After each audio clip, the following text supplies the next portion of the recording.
Napa-oo lang ako.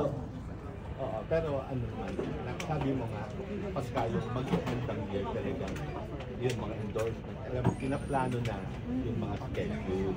So talagang ganun ka-meticulous, no? Uy, medyo ano pa yan, very organized talaga ako pagdating sa mga ini-endorse ko at sa mga gagawin ko talaga. Gusto ko yan nakalatag lahat, malinis lahat. Oo. At so, ano pa ang mga goals and plans for the year? The year, ang gusto ko lang din talaga is mas magkaroon kami na mas malalim na relasyon ng mga anak ko, and especially the relationship with Dong, kasi lumalaki na yung mga anak ko eh. Alam mo yun, kapag lumalaki na pala yung mga anak ko, nag-iiba na talaga lahat. Totoo talaga yung sinasabi nila. So, gusto kong magkaroon na mas malalim na relasyon ba para sa mga anak ko. And especially kami ni Dong, kahit anong busy namin, nag-promise talaga kami sa isa't isa na magkakaroon talaga kami ng time namin together.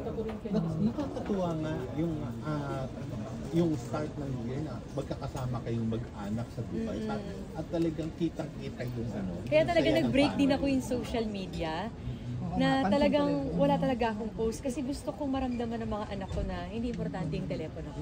Sila yung nakafocus ako at sila yung importante sa akin. Ano yung ano nila, reaction nila nung nasa Dubai na kayo? Masaya talaga kami, as in lahat yata, basta lahat ng park pinuntahan namin. Tapos actually, nag-beach pa kami doon. So, alam mo, kahit malamig, tinaray talaga namin lahat ng mga bago sa amin. So, alam mo, pag pinag-uusapan pa rin namin hanggang ano, anong favorite mo na pupuntahan natin. So, yun pa rin yung sinasabi nila.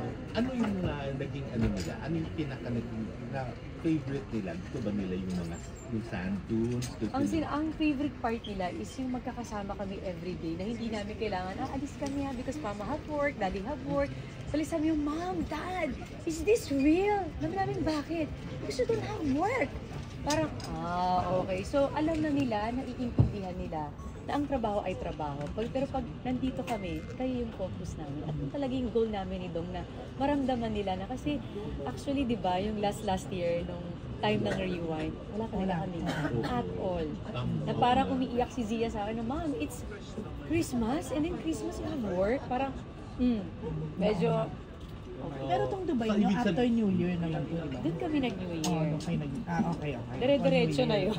Oo, ano, talagang, kumbaga, yun yung parang pinaka-gift nyo rin sa mga O kumbaga, ang trabaho sa amin ay mahalaga, trabaho. Pero ang pinaka-goal talaga namin is bigyan sila ng mga memories na hindi lang makakalimutan. Nakasama kaming dalawa. Ano yung hanggang ngayon sinasabi-sabi pa rin nung dalawa? Pumunta kasi kami dun sa Atlantis Ocean eh. Nag-slide-slide kami na talagang tinaray namin lahat na ang lamig ng lugar. Pero nanginginig na kami, pero swimming pa rin kami. So alam mo, hindi naman namin nagagawa dito yun eh. Kasi palagi tayong mainit dito, di ba? So namin na-experience to na parang pag binabalikan din namin ito, parang ito yung totoong buhay na gusto nating ibigay at iparamdam sa mga anak natin. Pero syempre, work is work, di ba? So when is the next trip?